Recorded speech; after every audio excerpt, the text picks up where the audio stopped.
Top quality और consistent performance के लिए सिर्फ सिल्वर पंप नाम याद रखना।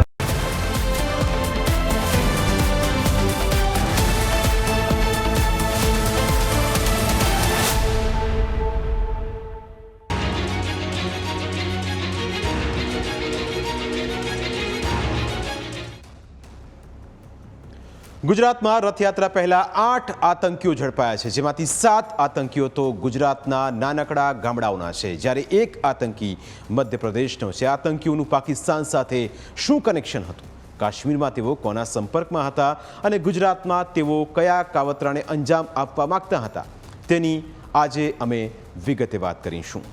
જે આતંકવાદીઓ પકડાયા છે તેમને 3 જુલાઈના રોજ કોર્ટમાં રજૂ કરીને તેમના 14 દિવસના રિમાન્ડ મેળવવામાં આવ્યા છે।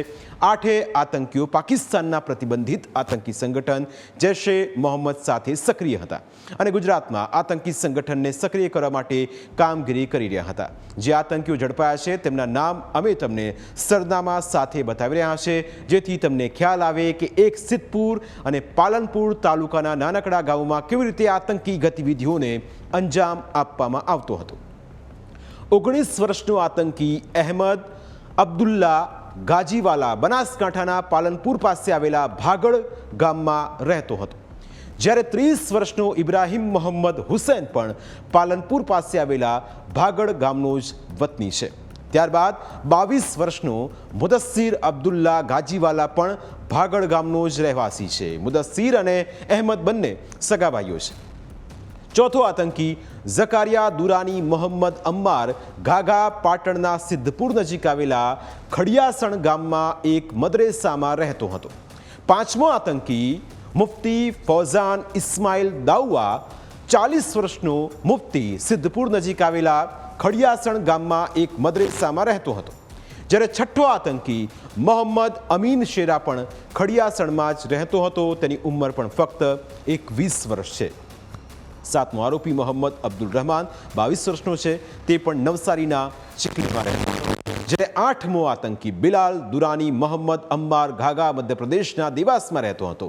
તે મૂળ ભાગળ ગામનો જ વતની છે, પરંતુ 15 વર્ષ પહેલા તે પરિવાર સાથે દેવાસ શિફ્ટ થયો હતો। ઝડપાયેલા આતંકીઓમાં કેટલાક મદરેસામાં મુસ્લિમ બાળકોને ભણાવતા હતા, જ્યારે બીજા કેટલાક આતંકવાદીઓ છૂટક મજૂરીનું કામ કરતા હતા, પરંતુ પોતાના મનની અંદર આતંક ભૂત સવાર હતું। ચોંકાવનારી વાત તો એ છે કે આ 6 આતંકવાદીઓની ઉંમર 18થી લઈને 22 વર્ષની છે, જ્યારે બીજા 2 આતંકીઓની ઉંમર અનુક્રમે 30 અને 40 વર્ષની છે। હવે સવાલ એ થાય કે આ આતંકીઓ શું કરતા હતા, કોના સંપર્કમાં હતા, તો તેની હકીકત પણ તમારે જાણવી જોઈએ, કારણ કે એવું પણ બને કે કોઈ તમારી આસપાસ રહેતો બિલાલ કે અબ્દુલ આતંકી હોઈ શકે છે। તેમનો મોબાઈલ ચેક કરતા ઘણા એવા પુરાવા મળ્યા જેમાં એ સ્પષ્ટ રીતે પુરવાર થાય છે કે તેઓ જૈશ-એ મોહમ્મદ સાથે સંકળાયેલા છે। આતંકીઓ જૈશના વડા મસૂદ અઝહરથી ખૂબ પ્રભાવિત છે। તેઓ સતત મસૂદ અઝહરના ભાષણો સાંભળતા હતા। એટલું જ નહીં, તેઓ પાકિસ્તાની હેન્ડલર્સના આદેશો મેળવી રહ્યા હતા, જેમાં પાકિસ્તાનના અબ્દુલ્લા સાહબ નામના એક હેન્ડલર્સ સાથે સતત સંપર્કમાં હતા। આખી ટીમને અહેમદ અને ઇબ્રાહિમ લીડ કરતા હતા। બંને આતંકવાદીઓએ પાકિસ્તાની હેન્ડલર્સ સાથે સૌથી વધારે વાતચીત કરેલી અને પાકિસ્તાની હેન્ડલરના કહેવાથી જ તેમજ પોતાની પ્રેરણાથી રેડિકલ સાહિત્યનો પ્રચાર પ્રસાર કરી રહ્યા હતા, ત્યાં સુધી કે આરોપીઓને જૈશ-એ મોહમ્મદ તરફથી 3 લાખનું ફંડિંગ પણ મળ્યું હતું અને 4 વ્હીલ ગાડી લઈ લેવાનો ટાસ્ક અપાયો હતો, જેથી ભવિષ્યમાં જ્યારે પણ જરૂર પડે ત્યારે તેનો ઉપયોગ કરી શકાય। પોતાના આકાના કહેવાથી આતંકીઓએ એક ગાડી પણ ખરીદી લીધી। આતંકીઓએ જૈશ-એ મોહમ્મદ વતી અહીંયા દારુલ ઇસ્લામ ગુજરાત જૈશ-એ મોહમ્મદ નામની એક નાની તંજીમની સ્થાપના કરી। ગુજરાતમાં જ નાનકડા ગામમાં રહેતા યુવાનો જૈશ-એ મોહમ્મદના કેટલા દીવાના હતા, તેમનામાં આતંકનું કેટલું જનૂન સવાર હતું, એ વાત પરથી જ પુરવાર થાય છે કે તેઓ પોતાના હાથથી જૈશ-એ મોહમ્મદના ફ્લેગ બનાવતા હતા।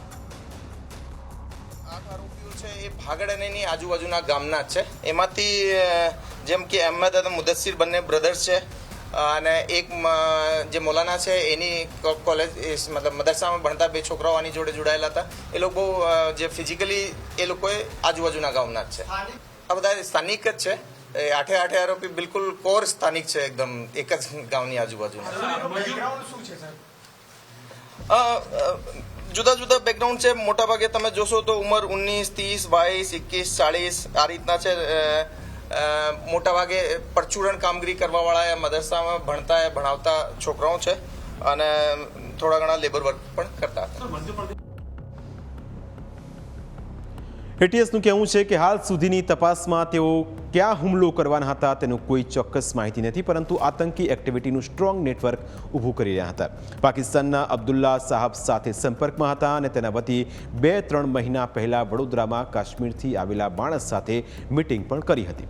તેઓ પત્ર વ્યવહારથી કામ કરતા હતા. ચોંકાવનારી વાત તો એ છે કે આતંકીઓ પાકિસ્તાની હેન્ડલર્સના સંપર્કમાં આવ્યા પહેલાં પણ જૈશ એ મોહમ્મદથી પ્રભાવિત હતા. તેના માટે તેઓ સતત જૈશ એ મોહમ્મદનું ઓનલાઈન સર્ચ કરતા અને મસૂદ અઝહરથી વધારે પ્રભાવિત હતા.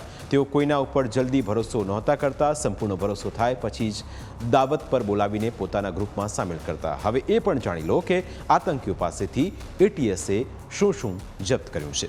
ઇબ્રાહિમ મોહમ્મદ હુસૈન ગાગાના મોબાઈલમાં ઓનલાઈન નોર્ડ લોકર નામની એપ્લિકેશન મળી આવી છે, જેમાં જેહાદી પુસ્તકો, નિવેદનો, ઓડિયો, વિડીયો, ફોટોગ્રાફ્સનું સાહિત્ય મળી આવ્યું છે. આ ઉપરાંત જૈશ એ મોહમ્મદના ઝંડા સહિત કુલ 254 જેટલું સાહિત્ય મળી આવ્યું છે. જૈશ એ મોહમ્મદના વડા મસૂદ અઝહરે લખેલા અને પાકિસ્તાનમાં છુપાયેલા 2 પુસ્તકો મળી આવ્યા છે. આ પુસ્તકો પાકિસ્તાનમાં હતા. આ ઉપરાંત આતંકી સંગઠન સાથે જોડવા માટે મસૂદ અઝહરને સંબોધીને ઉર્દુ ભાષામાં ટાઈપ કરેલા 8 પત્રો મળી આવ્યા છે. એટલું જ નહીં, મસૂદના પુસ્તક દર્સ એ જેહાદનું ઉર્દુમાંથી ગુજરાતી ભાષામાં અનુવાદ કરેલું સાહિત્ય પણ મળી આવ્યું છે. કોઈ કલ્પના પણ ના કરી શકે કે સિદ્ધપુર અને પાલનપુર જેવા શહેરો નજીક આવેલા ગામડાઓના યુવાનોમાં આતંકી માનસિકતા ફૂટી નીકળી છે. આવું તો કોઈએ વિચાર્યું પણ ન હોય. તો પછી સવાલ એ થાય કે આતંકીઓ કેવી રીતે પકડાયા, એટીએસે કેવી રીતે ઓપરેશન પાર પાડ્યું, તેની હકીકત પણ ખૂબ જ રસપ્રદ છે. થોડા સમય પહેલાં ગુજરાત એટીએસના ડીવાયએસપી હર્ષ ઉપાધ્યાયને બાતમી મળી હતી કે બનાસકાંઠા અને પાટણ નજીકના વિસ્તારના કેટલાક તત્વો પાકિસ્તાનના આતંકી સંગઠન જૈશ એ મોહમ્મદ સાથે સંકળાયેલા છે અને અહીંયા તેની એક્ટિવિટી, વિચારધારાનો પ્રચાર પ્રસાર કરી રહ્યા છે. આ ઇનપુટને વેરીફાઈ કરવા માટે ગુજરાત એટીએસની એક ટીમ બનાવવામાં આવી. મળેલા ઇનપુટને હ્યુમન ઇન્ટેલિજન્સ અને ટેકનિકલ ઇન્ટેલિજન્સ મારફતે આ ટીમે વેરીફાઈ કર્યા અને 8 તત્વો આતંકી ગતિવિધિ સાથે સંકળાયેલા હોવાનું પુરવાર થયું. ત્યારબાદ તેમની ઓળખ કરવામાં આવી. ત્યારબાદ આરોપીઓને પકડવાનો પ્લાન તૈયાર કરવામાં આવ્યો. 3 આતંકીઓનું લોકેશન સતત પાલનપુર નજીકના ભાગળ ગામમાં બતાવાતું હતું, જ્યારે બીજા 3 આતંકીઓનું લોકેશન સિદ્ધપુરના ખડિયાસણ ગામે બતાવતું હતું, જ્યાં તેઓ એક મદ્રેસામાં રહેતા હતા. જ્યારે એક આરોપીનું લોકેશન નવસારીના ચીખલીમાં બતાવતું અને અન્ય એક આરોપીનું લોકેશન મધ્યપ્રદેશના દેવાસમાં બતાવતું. તે પણ મૂળ ભાગળ ગામનો હતો, પણ પરિવાર દેવાસ શિફ્ટ થયો હોવાથી તે ત્યાં રહેતો હતો. આરોપીઓના લોકેશન કન્ફર્મ થયા બાદ ગુજરાત એટીએસે સરકારી પંચોને સાથે રાખીને આતંકીઓને પકડવા માટે ટીમ રવાના કરી. ત્યારબાદ 2 જુલાઈએ ઇબ્રાહિમ અને અહેમદ બંનેનું લોકેશન બનાસકાંઠા મહેસાણા અમદાવાદ હાઈવે ઉપર બતાવતું હતું, જેથી એક ટીમે બંને આરોપીઓને લોકેશન ટ્રેસ કરીને ઝડપી પાડ્યા. આ લોકોની વધુ પૂછપરછ કરતા તેમણે બીજા 6 આતંકીઓના નામ આપ્યા. ત્યારબાદ એટીએસની ટીમે બીજા 6 આતંકીઓને પણ ઝડપી પાડ્યા. આ રીતે ગુજરાત એટીએસે કોઈ મોટો હુમલો થાય તે પહેલાં જ આતંકીઓને ઝડપી પાડ્યા, પરંતુ તેમને કોઈ જગ્યાની રેકી કરી હતી કે નહીં તેને લઈ અત્યાર સુધીની તપાસમાં કોઈ જ માહિતી મળી નથી. પરંતુ મૂળ પાક્કા ગુજરાતના વતની યુવાનો જ્યારે સામે ચાલીને જૈશ એ મોહમ્મદના ઝંડા ફરકાવવાના સપના જોતા હોય તે ખૂબ જ ચિંતાનો વિષય છે. સવાલ એ છે કે ભાગળ જેવા નાનકડા ગામની અંદર યુવાનોના મનમાં આતંકી માનસિકતા ક્યાંથી આવી? આ દ્રશ્યો છે એ ભાગળ ગામના છે. ન્યૂઝ કેપિટલની ટીમ સિદ્ધપુર તાલુકાના ખડિયાસણ ગામે પણ પહોંચી, જ્યાં આવેલી જામિયા અબ્દુલ હસન વકફ કમિટી મદ્રેસામાં આતંકી મુફ્તી ફૌઝાન દાઉવા છેલ્લા 4 વર્ષથી અભ્યાસ કરાવતો. આ જ ગામમાંથી 3 આતંકીઓ ઝડપાતા ગામની અંદર પણ ફફડાટ ફેલાઈ ગયું છે. તેવામાં આ મદ્રેસાના આચાર્ય અને ટ્રસ્ટીએ ખુલાસો કર્યો કે આ વાતની તો તેમને કોઈ ખબર જ ન હતી. આતંકીઓ પાકિસ્તાન સાથે સંપર્કમાં હતા તેની ગંધ પણ ટ્રસ્ટીને આવી ન હતી. ટોકરિયા કરીને છે, એ ટીચર છે, અને મોહમ્મદ અમીન શેરા અને ઝકરિયા ભાગળ આ 2 વિદ્યાર્થી છે. અને એમાંથી ફૌજાન જે છે ને એ 4 વર્ષથી અહીંયા સ્કૂલમાં ભણાવતો હતો મદરસામાં, અને મોહમ્મદ અમીન જે છે એ 7 વર્ષથી અહીંયા ભણતો હતો, અને ઝકરિયા એ અહીંયા 4 વર્ષથી ભણતો હતો. આ પડતા હતા એમની ઉસ્તાદની એમની કનેક્ટિવિટી કેવી છે એ અહીંયા અમને કોઈ ખબર નથી. જ્યારે એટીએસની ટીમ અમને બી જાણ નથી કરી.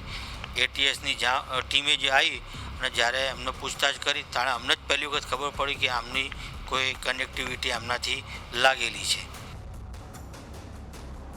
આ ખૂબ જ ચિંતાનો વિષય છે, કારણ કે રોજ જે વ્યક્તિ સાથે તમારી મુલાકાત થાય, જેની સાથે ક્યારેક તમે હસી મજાક કરો, ક્યારેક તેની સાથે બેસીને બિરયાની ખાઓ, તે જ વ્યક્તિ જ્યારે આતંકી નીકળે ત્યારે ચિંતા ચોક્કસ ઉપજે. કારણ કે છેલ્લા કેટલાક સમયથી તમે જોશો તો આતંકી સંગઠનોનો ટાર્ગેટ ગુજરાતના નાના ગામડાઓ બની રહ્યા છે. અગાઉ પણ સિદ્ધપુરમાંથી જ આતંકી ઝડપાયા હતા. એ સિદ્ધપુર હવે ફરી એકવાર ચર્ચામાં આવ્યું છે. પ્રાઇમ 9માં સમય થયો છે બ્રેકનો. બ્રેક બાદ અન્ય મુદ્દા વિશે વાત.